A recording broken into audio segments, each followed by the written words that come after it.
Hello, everyone. I'm Chris Goodwin with the Mississippi Department of Archives and History. Welcome to this week's History is Lunch program, which is sponsored by the John and Lucy Shackelford Charitable Fund of the Community Foundation for Mississippi. We're in our home, the Craig H. Nielsen Auditorium in the Museum of Mississippi History and Mississippi Civil Rights Museum, which sit on the ancestral lands of the Choctaw prior to their forced removal. If you have not already done so, please silence your phones. We'll have a new exhibit opening this weekend on the Green Book. Started in 1936 by Harlem postman Victor Green, the Negro Motorist Green Book was an annual guide that helped African Americans travel the country safely and with dignity during a time of Jim Crow laws and segregation. The Green Book was also an indispensable resource for the era's successful black-owned businesses and rising African American middle class. The exhibit was created by the Smithsonian Institution Traveling Exhibition Service in collaboration with Candace Taylor and made possible with the support of ExxonMobil Corporation. That'll be upstairs next to the Marty Stewart exhibits. I hope that y'all will all come back and see that starting this Saturday. And do please come back next week for History's Lunch when our old friend Ben Wynn will be with us to discuss his book, In Tune, Charlie Patton, Jimmy Rogers, and the Roots of American Music. And that program is in conjunction with the World of Marty Stewart exhibit as well. Today, we are delighted to have with us Fay A. Yarbrough to discuss her new book, Choctaw Confederates, The American Civil War in Indian Country. Fay Yarbrough is Professor of History and Associate Dean of Humanities for undergraduate programs and special projects at Rice University. She earned her BA in History and Political Science from Rice and her MA and PhD in U.S. History from Emory University. Yarbrough's first book was Race and the Cherokee Nation, Sovereignty in the 19th Century, and she is co-editor with Sandra Slater of Gender and Sexuality in the Indigenous Americas, 1400 to 1850.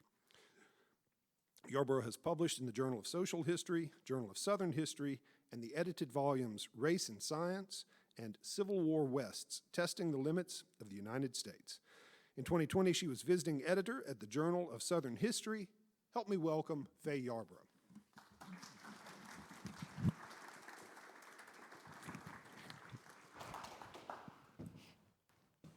Thank you. Good afternoon. Thank you for such a kind introduction.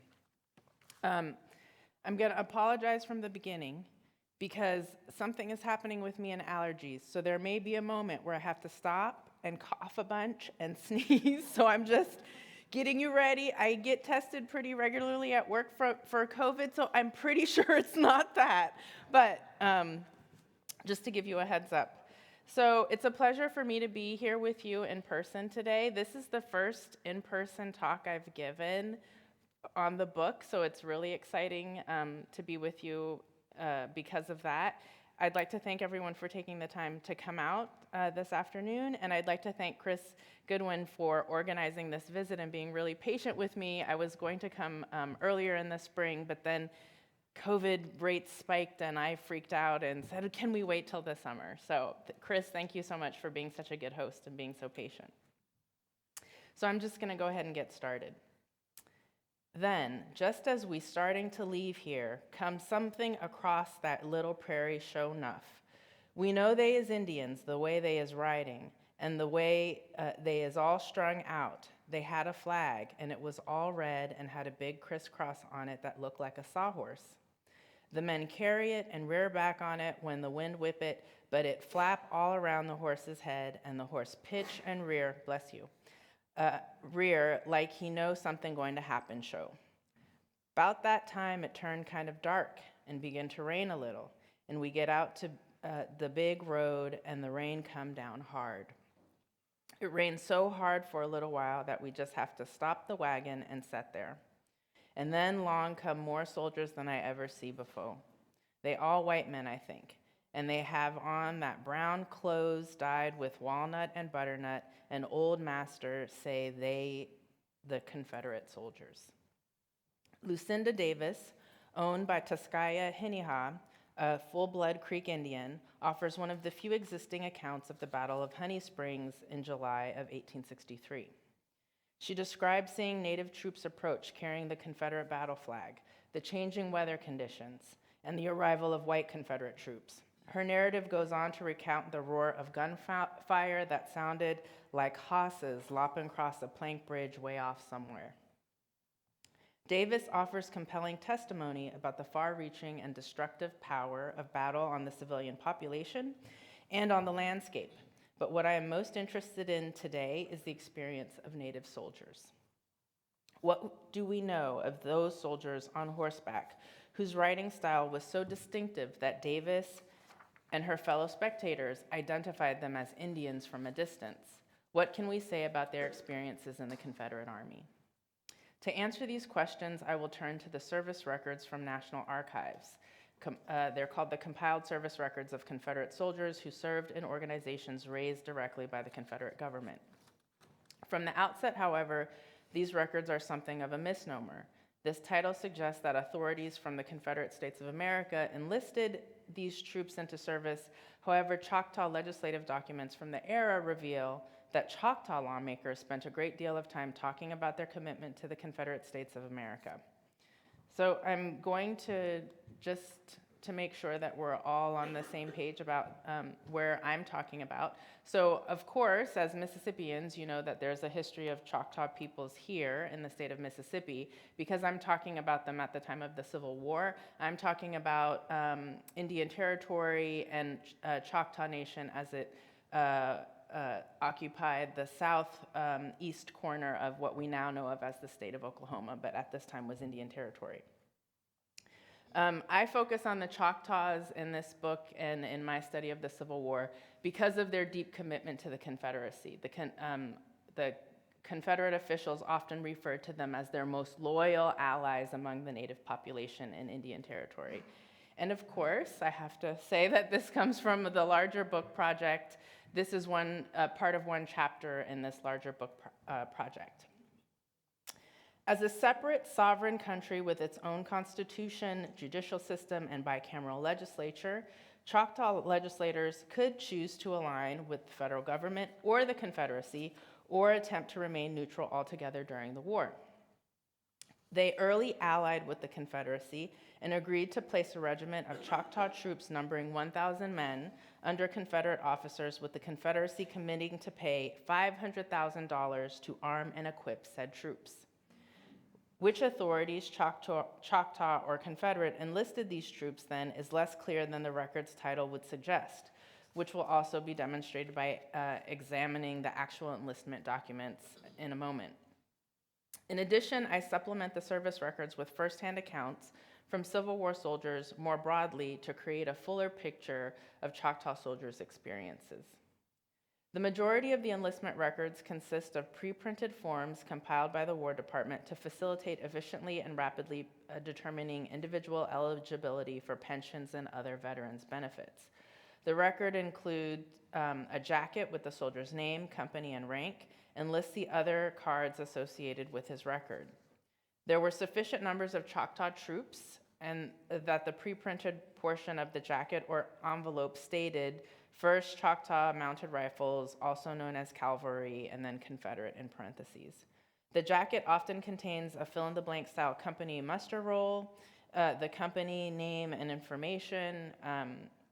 Confederate 1st Choctaw and Chickasaw Mounted Rifles appear pre-printed on the form as well. The form listed the date, location, and term of enlistment.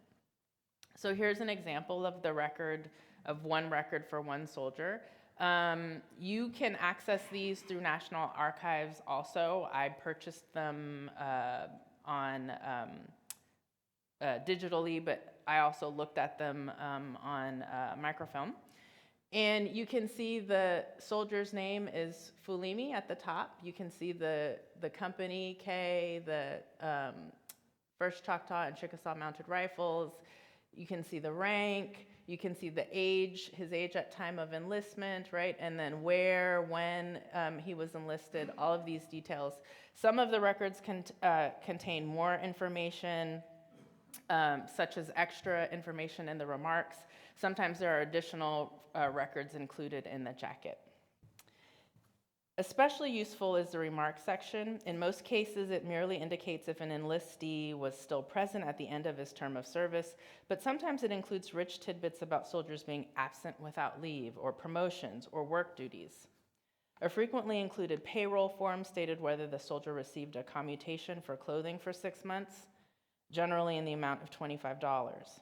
Sometimes a bounty pay and receipt roll for $50 is on file as well, along with petitions or official correspondence regarding the soldier. Less frequently, other miscellaneous documents, often handwritten, are included in the soldier's jacket. So I hope you get a sense of the richness of this as a source. And again, to highlight the information that's included in these records. So given our time constraints today, I will touch just briefly on some of the info you can glean from these records. First, the records indicate more Choctaws served in the Confederacy than we previously knew. Second, the records can give us some sense of the changes taking place in Choctaw society. We can also use the records to infer connections between the people who served. In particular, I will look at what the records can tell us about enlistments and how fluctuations in enlistments could vary based on battles and political activity.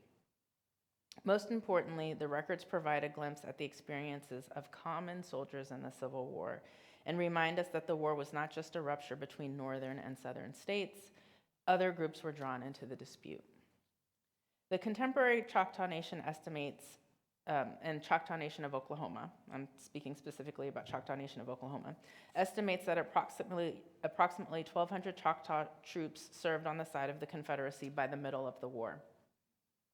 I have collected the service records of over 3,100 individuals for the totality of the Civil War.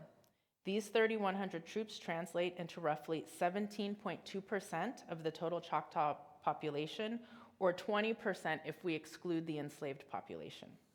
In the United States, soldiers accounted for approximately 14.6% of the northern population, 2.7 million served out of a population of 18.5 million, and 8.3% of the Confederacy and border states, approximately 1 million served out of a population of 12 million.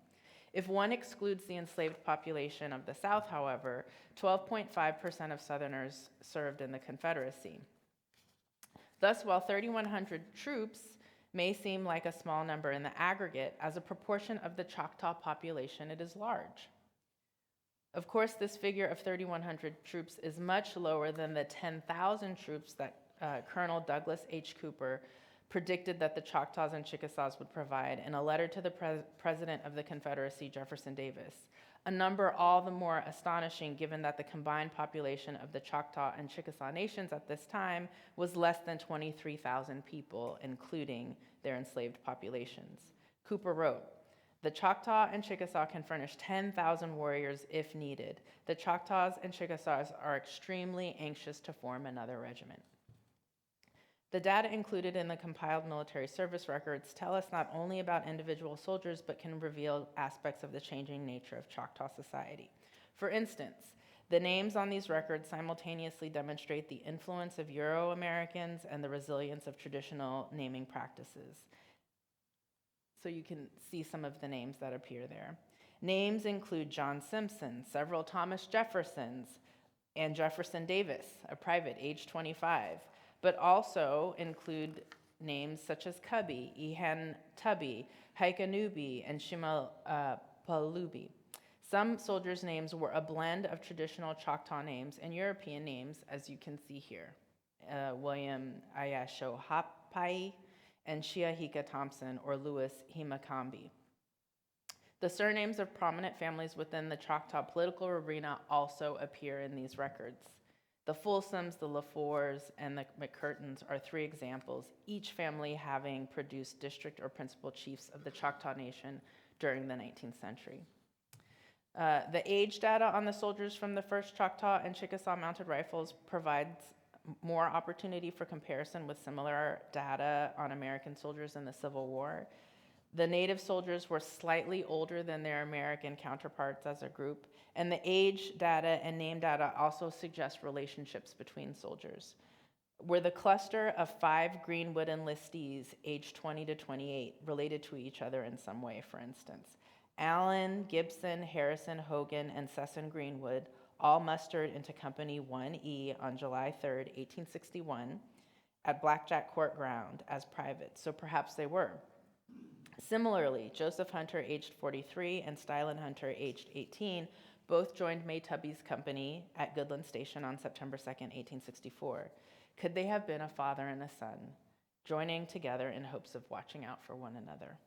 The sources are maddeningly silent about such connections, but other data from the Indian Pioneer History Collection, which is very similar to the Works Progress Administration slave narratives, if you're familiar with those records, except instead of interviewing formerly enslaved people, the Indian Pioneer Histories compile interviews with people who lived in Indian Territory in the 19th century. You can look at these records and try to match some of these names to see if you can discern some of these relationships. Personal papers as well can augment these military records and confirm some of these relationships. And of course, we all know that family members enlisted together in the Civil War in the larger South as well. So it wouldn't be a surprise to see these kinds of group enlistments happening here as well. The question of company assignment may seem pretty straightforward. Individuals mustered into Company A or 2nd K Company or 2nd D Company, among many others. As was common among other Confederate troops, some Choctaw companies were also known by names connected to their commanding officers. Captain Sinta Noah's company, for instance, was also known as Walking Snake Company and also known as Company I. Other companies were known as Captain E. Coleman Nelson's company, or Captain Edmund Gardner's company, or Captain Shimonta's, with John Gibson in parentheses on the record, company. This information was pre-printed on enlistment records, reinforcing the idea that these companies were well known by these less standard names. The use of both Choctaw language and English names is also noteworthy. Sinti is snake in Choctaw, and Noah means a walk or to walk. So Walking Snake was a translation of Captain Sinta Noah's name. Similarly, Shimonta may come from the Choctaw word shima, meaning dress up or embellish. John Gibson, there's a John Gibson that appears in 1899 at age 65 on the Dawes Rolls as a full-blood Choctaw. So perhaps this John Gibson is the same John Gibson that has this company during the Civil War. The presence of these native names on Civil War military records exemplifies how much this quintessentially American event included other peoples who did not identify as Americans themselves. The data on the date and place of muster reveals patterns in where and when soldiers enlisted into the 1st Choctaw and Chickasaw Mounted Rifles. Almost 70% of these records include this information, which, of course, you're going to keep that enlistment date information because people need to know when their term of service is over, right? So this is important information to preserve. As one would expect, there was a surge of young men signing up to fight at the start of the Civil War in 1861. Of the records that include date and muster location, half indicate enlistments that took place in 1861. June and July of 1861 were especially popular months to enlist.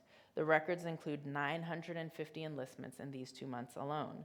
This Choctaw enthusiasm for the Confederacy is even more remarkable given that the Choctaws did not sign a treaty with the Confederacy until July of 1861. Thus, Choctaw citizens were committing to fight in the war even before the Choctaw legislature had officially sided with the Confederacy. Historian Angie Debo notes that the work of consolidating Indian support began before any formal treaties were signed between the Choctaw Indians and the Confederate government. The Choctaw government had already passed a resolution in support of the southern states in February of 1861, though the formal treaty alliance would not come for 5 more months. So gathering Choctaw support might not have been so difficult. Surely the Choctaw Resolution was a response to the February 4th meeting of 6 southern states in Montgomery to form a provisional government and establish the Confederate States of America. The Choctaws may have been waiting for the seceding states to create a more formal body before expressing their support. U.S. Indian Agent Douglas H. Cooper enrolled Indians for service as early as April of 1861, again before an official treaty of alliance had been signed. Muster rolls show over 100 Choctaw troops enlisted in May of 1861, specifically on May 13th in Scullyville, which is described as by contemporaries as a stronghold for Southern support because of the large number of slaveholders in the area. And so you can see Scullyville in the top corner, right? and also close to Arkansas. Perhaps the enlistment fervor was prompted by the neighboring southern state of Arkansas's decision to join the Confederacy less than 1 week prior, on May 7th, 1861. Again, moreover, Scullyville is on the far eastern border of the Choctaw Nation, close to the state of Arkansas. So you can imagine that there's a lot of pressure coming from folks from Arkansas to get the Choctaw Nation to enlist troops and to side with the Confederacy. In 1862, enthusiasm for the war among Choctaw Indians was still strong. Nearly 800 men enlisted in the regiment during the second year of the war. January, March, and July were especially popular times. The almost 200 men who joined the regiment in January may have been spurred into action by the November and December battles that took place in Indian Territory: Round Mountain, Chustalasa, and Chustanalaha. All three engagements were efforts to subdue the wealthy Creek Indian Opothle Yahola and his followers. Initially hoping to remain neutral, the Creek leader disagreed with the Creek Council's decision to ally with the Confederacy. While other Indian nations were negotiating treaty alliances with Confederate officials, Indians loyal to the American federal government were coalescing around Opothle Yahola, whom you can see here. Though his wife was a slaveholder, he promised freedom for enslaved people, and many in nearby Indian nations ran away to join him. Phoebe Banks, whose parents had been owned by the Creek Indian Perryman and McIntosh families, recalled her family joining Old Gouge, which is another name for Opothle Yahola. All our family joined up with him, and there was lots of Creek Indians and slaves in the outfit when they made the break for the north. The runaways was riding ponies stolen from their masters. Moreover, many free blacks also favored his unionist stance and joined the loyal Creek camps, which were growing in size. Some estimated that Opothle Yahola had as many as 9,000 followers, and perhaps 2,000 of them would have been fighting men. Colonel Douglas H. Cooper led over 1,400 Native Confederates, supplemented by the 9th Texas Cavalry, to attack and then pursue Chief Opothle Yahola and his band. Each of these three battles punctuated Opothle Yahola's flight to Kansas. Enlistment patterns then may be connected to battles, as I've suggested. Perhaps there was this surge in enlistments after these three battles with Opothle Yahola. And we see in other examples where perhaps that's the case. So nearly 230 more men enlisted in March from Lukfata and Nowood, Red River County in the southeast corner of the district. The company raised in Red River County formed on March 10th, most likely in response to the battle at Pea Ridge or Elkhorn Tavern in nearby Arkansas on March 7th through 8th. So here is one depiction of the battle of at Pea Ridge. Here's another depiction from the Topps trading cards that were traded and used to mark the centennial of the Civil War, of this battle. So these cards come out in the 1960s. It features the art of Bob Saunders. The back of the card would have a summary of the war and then of the battle depicted, and then there were 88 cards total that you could collect. 87 with images, and then one was a checklist card so you could see if you had collected all of them. You can still buy these on eBay or other kinds of sites like that if you're interested in this kind of material. But it's a very different depiction than this one, right? So if you were in my class, I would be asking you what changed between the 19th century and the 20th century that it would be depicted in this way, and then by the middle of the 20th century be depicted in this way, right? But we're not in class, so I'm not going to make you. No participation points for you today for answering questions in class. So the first Choctaw and Chickasaw mounted rifles failed to arrive in time at Pea Ridge, and the federal forces defeated the Confederate troops. The Confederate General Albert Pike pulled back his forces, leaving Indian Territory very isolated. The proximity of the fighting and the threat of Southern failure may have spurred Confederate Choctaw companies to form. June and July brought still another 200 troops into service. And here I'm letting you look at a map of battle sites. I think sometimes people forget that there were battles that took place during the Civil War in Indian Territory. The Tonkawa massacre is another event. It takes place in the least district of west of the Chickasaw Nation, and it highlighted the internecine conflict that the Civil War represented within Indian Territory. The Wichita Agency in the least district was at the center of the action. The Wichita Indians claimed that their treaty with the Confederacy had been signed under duress, but groups such as the Comanches and Tonkawas had signed willingly. The Confederate government was not able to meet the stipulations for supplies and medicines included in the treaty. As Texans continued to make incursions at the agency despite their shared loyalty to the Confederacy, and this is something that happens over and over again, even when other white Confederate troops are supposed to be on the same side with some of these Native troops, they still will attack them, and they'll say things, the white troops will say things like, well, we weren't sure if they were hostile or not. We weren't sure, we couldn't tell who was on our side and who wasn't. So siding with the Confederacy didn't necessarily protect them from attack, really from both sides, from both Union and Confederate forces. So the Texans are making these incursions. Tensions will rise to the point that the Indian agent Matthew Leeper moves his family to the safety of Sherman, Texas, out of the agency. When Union raiders, which reportedly included members of the Shawnee, Delaware, Kickapoo, Seminole, Cherokee, and Osage tribes, infiltrated the agency, some Confederate Indians joined the raiders because of their frustrations with Leeper and the Confederate government's unkept promises. Reports of the death of a Caddo boy and the suspected cannibalism of the Tonkawas suddenly focused the various groups' ire sharply on the Tonkawas. The Tonkawas reported to Superintendent S.S. Scott that they lost 23 of their warriors and about 100 of their women and children in the massacre. The American Civil War then could exacerbate tensions within Native groups and between Native groups, in some ways echoing the notion of the war as a fight which could pit brother against brother or friends against each other. Rather than stoke enthusiasm for the Confederacy, the Tonkawa massacre revealed how convoluted alliances between groups could be and the persistence of old grievances.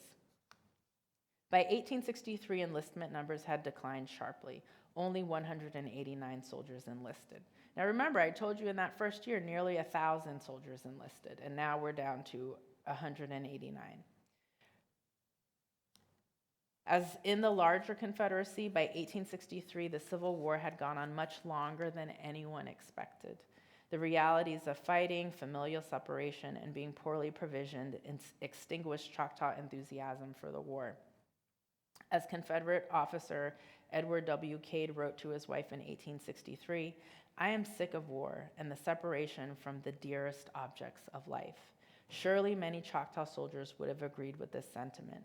Captain David Perkins, for instance, resigned his command of Company E in the 1st Choctaw and Chickasaw Regiment in 1863 because of physical infirmity, but he also stated, "And last but not the least reason is, I have so many little children. Unless I stay at home and provide for them, they must necessarily suffer, as they have been during my first campaign." These men felt the tug of family and home and knew the suffering of civilians as the war continued. The Choctaw enlistments that did occur clustered in the first half of 1863 in February, March, and April, with no enlistments occurring after July. Of course, on January 1, 1863, the Emancipation Proclamation issued by Abraham Lincoln took effect, ending slavery, in rebelling states and parts of states. While it was unclear if the proclamation applied to Indian Territory, news of emancipation did spread to Indian Territory. If nothing else, Union troops often informed enslaved people in Indian Territory of their change in status. Charlotte Johnson White learned of emancipation when soldiers arrived at her Cherokee master's plantation. Perhaps more relevant to Choctaw military enlistments was the activity of the Cherokee Nation in the first part of 1863. A pro-Union faction of Cherokees claimed rightful authority to govern and established a new legislature in February of 1863. One of their first acts was to abolish slavery in the Cherokee Nation. So they can claim having abolished slavery before the United States did. While many Cherokee slaveholders did not recognize the legitimacy of this new government and likely ignored this act, the fact remains that these actions brought abolition and the prospect of emancipation to the heart of Indian Territory. For some Choctaws, events in the Cherokee Nation may have hardened their resolve and led to the cluster of enlistments in Scullyville and San Boys, located in Moshelatubbee District, closer to the Cherokee Nation, if we go back to our map, right? On the other hand, perhaps Cherokee emancipation and Lincoln's proclamation led many other Choctaws to see the Confederate chances for success declining and softened overall enlistments. So while we had just this little cluster of enlistments that might have to do with hardened resolve, overall the numbers were on the decline. In July, battles took place at Cabin Creek and Honey Springs that may have affected Choctaw enlistment numbers. Cabin Creek was located along Texas Road, an important supply route for moving military supplies from Fort Scott, Kansas to Indian Territory. The battle consisted of a series of skirmishes as Stan Wade's forces attempted to capture federal supplies. The Confederates eventually failed, and Wade blamed the defeat on his lack of cannon. More remarkable is the diversity of forces present. Troops from Colorado, Wisconsin, and Kansas, the Indian Home Guards, Confederate Indian troops, Texas partisans, and the 1st Kansas Colored Volunteers all clashed on this battlefield. Private Christopher Kimball of the 9th Kansas Cavalry described the federal forces attempting the crossing. Major Foreman assumed command, which consisted of the Indians, 5 companies of the Colored Regiment, the Mounted Men of the 2nd Colorado, and Captain Charles J. Stewart's company, and the 9th Kansas. Major Foreman, followed by Captain Bud Gritz of the 3rd Indian, advanced into the stream. Again, it's remarkable to think of this, the collision of all these different groups of people on the battlefield in this one location. Private Kimball's words paint a portrait of men of different races fighting together to preserve the country. In fact, historian Mark Louse suggests that the Union's tri-racial army in the West could have been a model for future race relations in the United States. Here you can see the Choctaw Confederate battle flag. It's based on the seal of the Choctaw Nation. You note the bow and the arrow and the tomahawk at the center. Like Cabin Creek, Honey Springs was also located along the important route of the Texas Road. In July of 1863, Confederate forces used the location as a staging ground to prepare an attack on Fort Gibson and push federal forces out of Indian Territory. Soldiers amassed at Honey Springs, and here we have a depiction of that, and brought in supplies in preparation for the march to Fort Gibson. Again, the fighting would include men of Native ancestry, of African descent, and Euro-Americans, a fact not lost on the men involved. As they waited for the command to advance, Colonel James M. Williams told the men of the 1st Kansas Colored Volunteers, "This is the day we have been patiently waiting for. The enemy at Cabin Creek gave you the opportunity of showing what men can do fighting for their natural rights and for their recently acquired freedom, and the freedom of their children and their children's children." Colonel Williams also assessed his men's performance after the fighting. They, the rebels, received a lesson which, in my opinion, taught them not to despise on the battlefield a race they had long tyrannized over as having no rights which a white man was bound to respect. I had long been of the opinion that this race had a right to kill traitors, and this day proved their capacity for the work. Colonel Williams certainly understood the meaning of colored troops on this battlefield for themselves and for the men that they faced. Private Edward Folsom of the 1st Choctaw and Chickasaw Mounted Rifles was on the other side of the battle lines, and the colored troops made an impression on him as well. He remarked, "It was not long before the federal cavalry found us and came over with Negro troops and give us fight. We had one side of Elk Creek and they the other. It was a stand-up fight. I never did see so many wounded Negro troops in a small fight." Soldiers everywhere, not just in the South, were impressed by the combat action of colored troops during the war. The Confederates failed at Honey Springs because of inferior munition supplies and, in part, the combined actions of the 1st Kansas Colored Regiment and the Indian Home Guards. The Confederates outnumbered the Federals by 2-1, but were outgunned 3-1. And the inferior quality of the Confederate gunpowder meant that the downpour during the battle on July 17th rendered their arms useless, according to General Cooper. As the fighting raged on, the Federal Indian Home Guard Regiment inadvertently misled the 20th and 29th Texas Cavalry into thinking that the Federals were retreating. The Texans pursued, only to be met with a volley of bullets from the 1st Kansas Colored and forced to pull back. Then Federal troops picked up the Texans' colors. Tandy Walker arrived with Choctaw and Chickasaw troops late in the fight and was able to hold the Federal forces as the Confederate forces continued to retreat. Dallas Bowman, a private from the 1st Choctaw and Chickasaw Mounted Rifles, remembered, "The Federals followed us about half a mile out on the prairie, at which time our battalion charged on them and held them in check until the train could get out of the way." Native troops then were important to both Confederate and Federal forces in the battle. As the troops fled, General Cooper ordered the destruction of supplies and munitions located in Honey Springs. Corporal W.K. Macomson of the Confederate Indian Brigade led the squad that set fire to the commissary and quartermaster stores. Former enslaved person Henry Clay had been owned in Creek Nation and remembered the smoke and fire as, quote, "the Yankees burn up Honey Springs." But in reality, he likely saw the results of Confederate action rather than Federal action. Some enslaved people also witnessed the battle and described the fighting and retreat years later.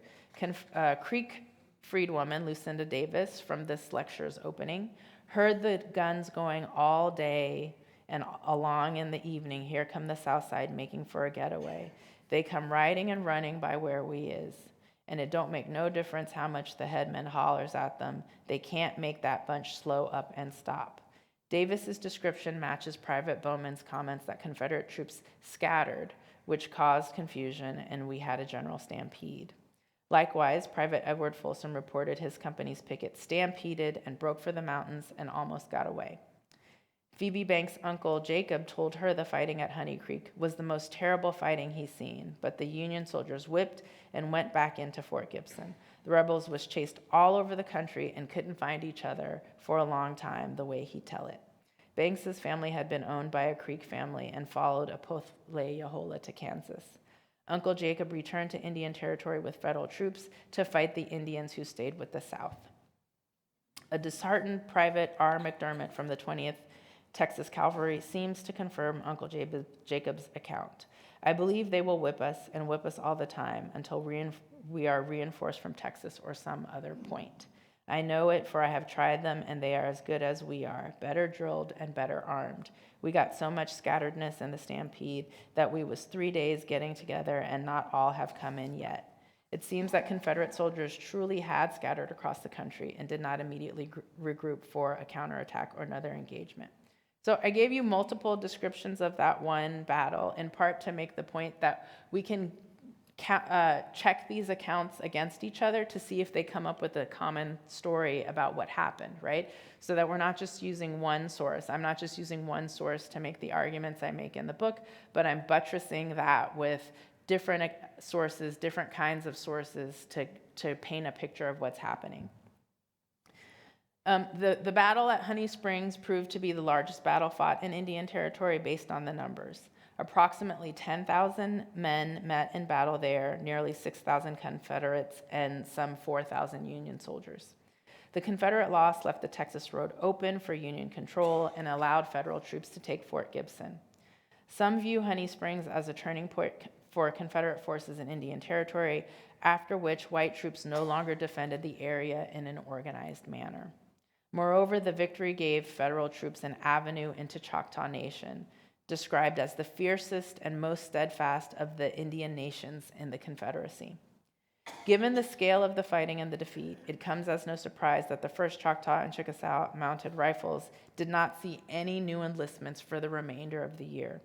The Federals sent troops to Fort Gibson to strengthen its position in the territory, and July of 1863 handed Confederate forces major losses. Confederates were back on their heels, and Choctaw soldiers may have viewed the Southern war effort as a losing one overall. So the compiled service records for the soldiers of the 1st Choctaw and Chickasaw Mounted Rifles provide a window into the experiences of Civil War soldiers in Indian Territory. These troops often did not leave other kinds of records, such as journals or diaries, and letters home were rare indeed. Service records include important information about when and where soldiers mustered for battle, how long they enlisted, and the kind of work they performed. The accompanying records in the service jackets, while uneven and unpredictable, offer further glimpses of daily life for the troops. Some of the records that I haven't discussed today track the movement of federal prisoners of war from camp to camp and showed that some soldiers would choose to swear an oath of loyalty and even join federal units. Other prisoners of war were exchanged. The records also include more mundane, though consequential information, such as petitions for promotion, letters of resignation, and certificates of disability. The records offer the opportunity to add meat to bare bones data about troop movements and battle losses. Thus, a picture emerges of enthusiastic enlistees at the beginning of the war whose support of the war waned as they were plagued by poor provisions and desertion as the war progressed. Choctaw Confederates were not so different from Southern Confederates in many respects. Thank you, and I am happy to answer some questions.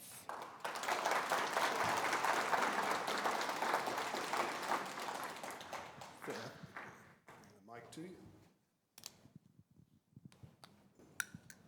Were you able to examine the actual muster rolls that the units made and kept, or did you just examine the compiled records that were made after the war by the Union government? I looked at the compiled records that were made afterwards. However, included in some of those records are handwritten muster rolls where they list everybody by hand, and those are less complete. And what I could see is that sometimes they would take those handwritten records and transfer them. So sometimes I could find that the person on the handwritten record on the pre-printed forms. So for my purposes, in terms of, this is a little, I don't know, maybe more detail than you need, but for my purposes, I entered all of those people separately in the record as well. I only omitted people if I could say for certain that I thought it was the same person, right? That they are enlisting at the same place, for the same term of service, same name, all that kind of stuff. But otherwise, those handwritten records, I listed them as separate entries, and that's how I got to that number. You're welcome. What about the Choctaws who lived in the Free State of Jones? I didn't do anything with that. I only looked at these records that are from Indian Territory. Enjoyed your presentation. Thank you. Did Oklahoma issue pensions to the Native Americans who served? So here's what I can see. I can see that the Choctaw Nation didn't issue pensions to those folks who served. I don't know if the state of Oklahoma issued pensions to those people who served. My supposition is no, because the Indian Territory doesn't get merged with Oklahoma Territory until 1890, and then the state of Oklahoma is 1908. So that, plus the fact that, let's remember, these are people who fought against the federal government. Why would the federal government provide them with pensions? So I don't know if the state of Oklahoma, right, because some Confederate states on their own provided them with pensions. The state of Oklahoma could have done that. I haven't seen any evidence of that. I know that the Choctaw Nation doesn't provide them with pensions. So you can look at Choctaw legislative documents and you can see how they're allocating their funds, right? And you can see that to make payments for other kinds of things like jury service or to pay the light horsemen, which is their police force.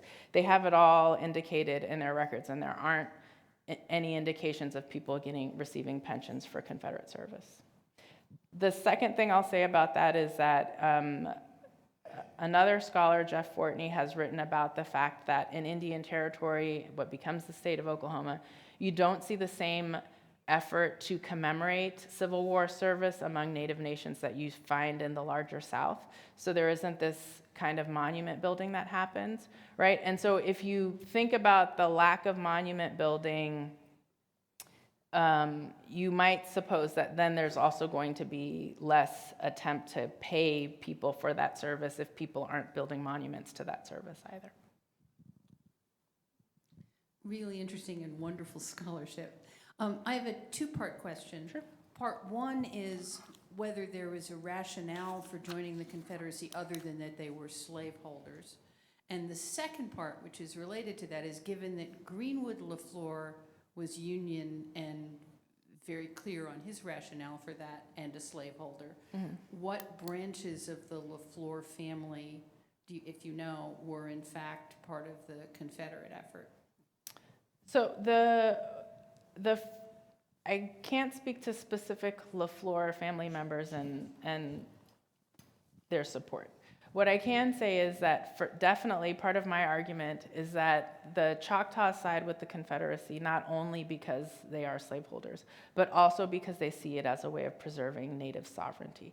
The Confederates promised them all kinds of stuff, right? And they say things to them like, we'll assume all of the debts that the federal government owes you and hasn't been paying you. They say, we'll pay to equip and the salaries of the troops that you give us to fight, right? They let them do things like put limits on their service, by which I mean the Choctaws, several of the Indian nations say, we're not going to fight outside of Indian Territory. You can't send us outside of Indian Territory without our permission. We'll fight inside of Indian Territory, but if you want us to leave Indian Territory, we have to agree that we want to do it. The Choctaws are able to choose their own officers, right? So the Confederates promise them all kinds of things and say, oh, and we're going to respect these treaty obligations, and we're going to respect your national boundaries, and we're not going to continue to encroach. So the Choctaws and other nations in Indian Territory that ally with the Confederacy are being promised all kinds of stuff, and they're slaveholders. So they're being promised things that are central to their notion of sovereignty and self-determination. And so I argue that it's a really pragmatic choice, right? It has the benefit of supporting this institution that they're engaged in, the practice of enslaving people of African descent, an institution that they're economically invested in, but also is a way for them to preserve sovereignty, a way to protect their continued existence as a separate nation. Mm-hmm.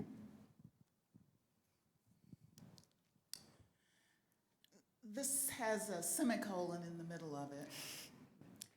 Get my thoughts straight. How did enslaved people come to be in Oklahoma? Mm-hmm. Were they fleeing the Deep South and were enslaved by the natives? Or were they captured in raids on white settlements and therefore enslaved by the natives? And how did the Battle of Honey Springs come to be? Why were the Confederates in Indian Territory? Mm-hmm. Were they trying to recapture their property? Okay, so this is a part of removal that we tend not to talk about, but when the natives are removed, they take their enslaved people with them. So they're practicing the enslavement of people of African descent in the southeastern United States before removal. We think that a lot of the southeastern natives encounter enslaved Africans mid-18th century, so whites come in and they have enslaved people with them. And so they're encountering them at that point and seeing that this is the status that they hold. and that they're starting to participate in the institution themselves. So I'm going to do a deep dive backwards in history. So Native groups in North America had practiced forms of slavery in the past already, right? They were different from the practice that we tend to think about in the U.S. context, in that they weren't, the slave status wasn't inherited. That is, enslaved women didn't have enslaved children. It wasn't permanent, and it wasn't aimed at agricultural production. So the practice in the past among many Native groups is mourning wars. And when I say mourning, I mean mourning as in sad, not mourning as in AM. I always have to explain that way in class, right? Where you are at war with another group and you take captives and then you incorporate those captives into your group, or you can hold them as enslaved people. And oftentimes those enslaved people would later be incorporated as members, full-fledged members with all the same rights as everyone else, right? And so they're engaged in a practice, and they have a category of unfree people. They understand what that is before they encounter Europeans. So then Europeans come, and you can read about this in Christina Snyder's previous book. If you want to know more about the story, she really goes in depth, right? So then they're encountering Europeans who bring these enslaved people who hold some kind of similar status of enslavement, right, of unfreeness. But that category of enslaved people is very different, right? Because here you have an inherited status, here you have a permanent status, here you have a status that is lifelong, that's aimed at agricultural production, right? And a group of people who don't look like you, right? So when Native people were capturing other people in these mourning wars, they're capturing other people who in many ways look exactly like them, right? Here, this is, a different thing I say in class all the time. The New World is different. New World slavery is different in that here, this is the case where you're enslaving people who don't look like you. You're attaching racial meaning to it. Because people have been enslaving people who look just like them from time immemorial. That's not a new thing, right? So that deep dive is to say they have a practice that exists before they encounter people of African descent. And so these Europeans are bringing these folks in and saying, giving them these enslaved Africans this other kind of status. So you can see how it would be easy to say, we have an unfree status. Oh, they have people who have an unfree status. We can kind of move them into this, there's a category that you can move them into. But again, they're different in that the Native practice, not inherited, not permanent, not aimed at agricultural production, right? So that's how it is that they have encountered these people mid-18th century. They've slowly started to adopt the practice of enslaving people of African descent. One argument that people make is that there are these European traders who marry into some of these Native groups and they're bringing their enslaved property with them. And so then they're really embedding the practice into these Native societies. But I would point out that there are folks who don't come from these mixed families who are also enslaving people of African descent as well. So that's not the only reason why, right? So those people, that's happening while they're in the Southeast still. They're bringing them with them when they remove to Indian Territory.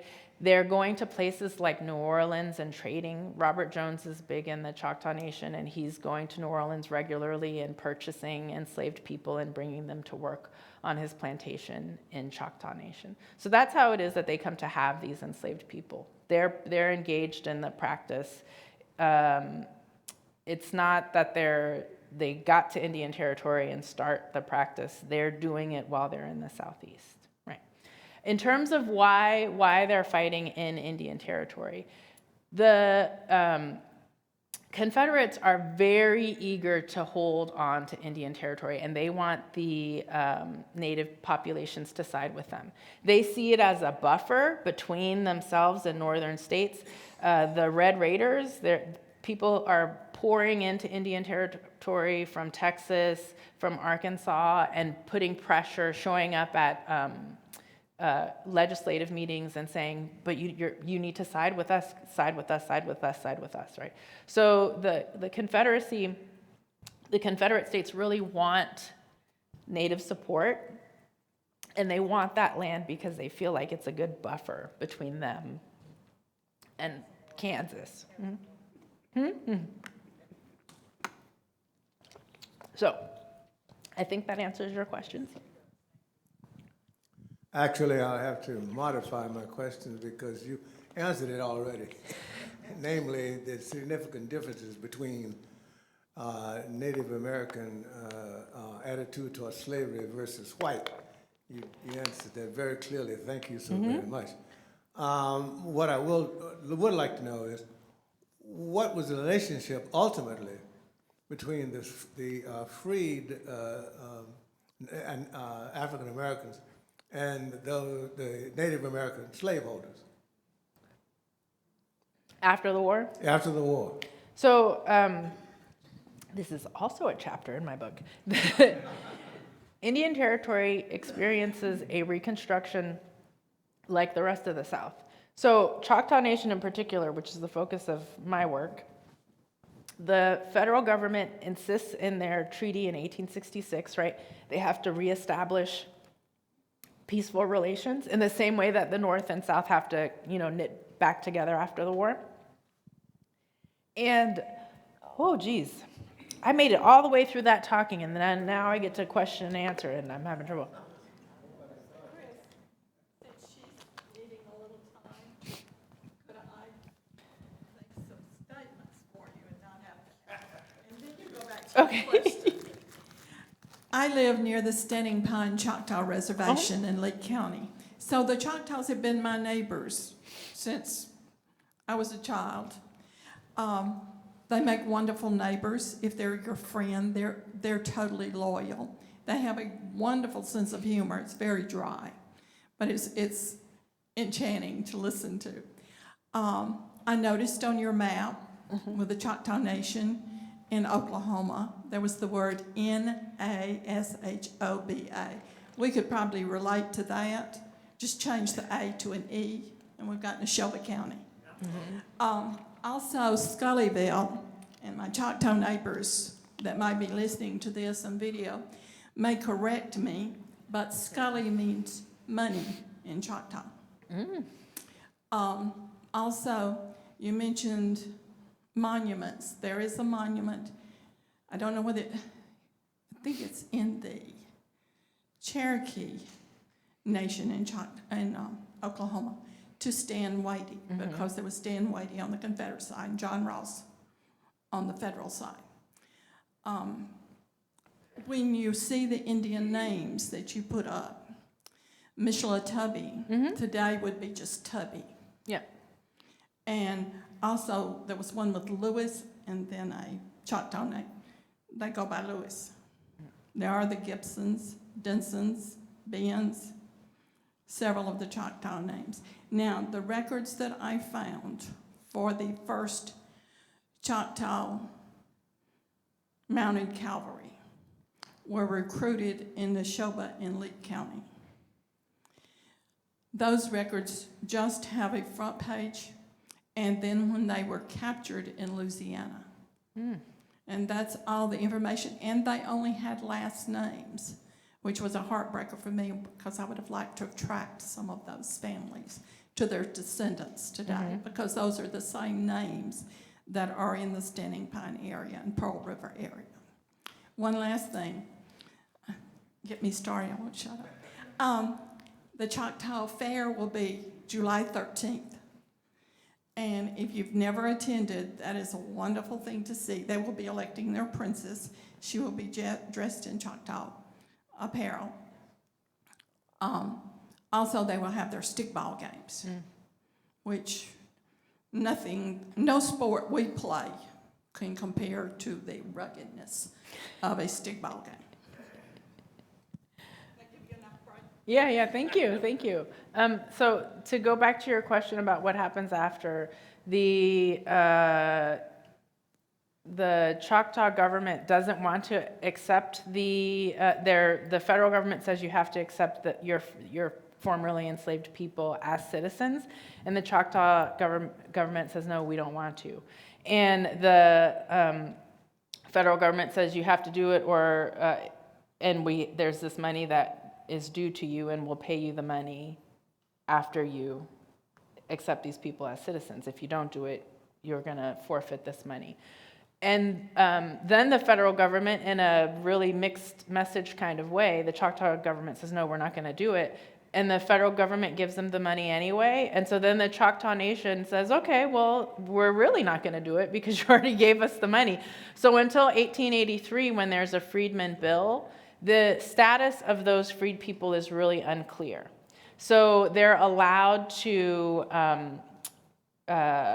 improve land, like to hold on to 40 acres of land. It's interesting, everyone else, the head right is 160 acres, but they're allowed to hold 40 acres.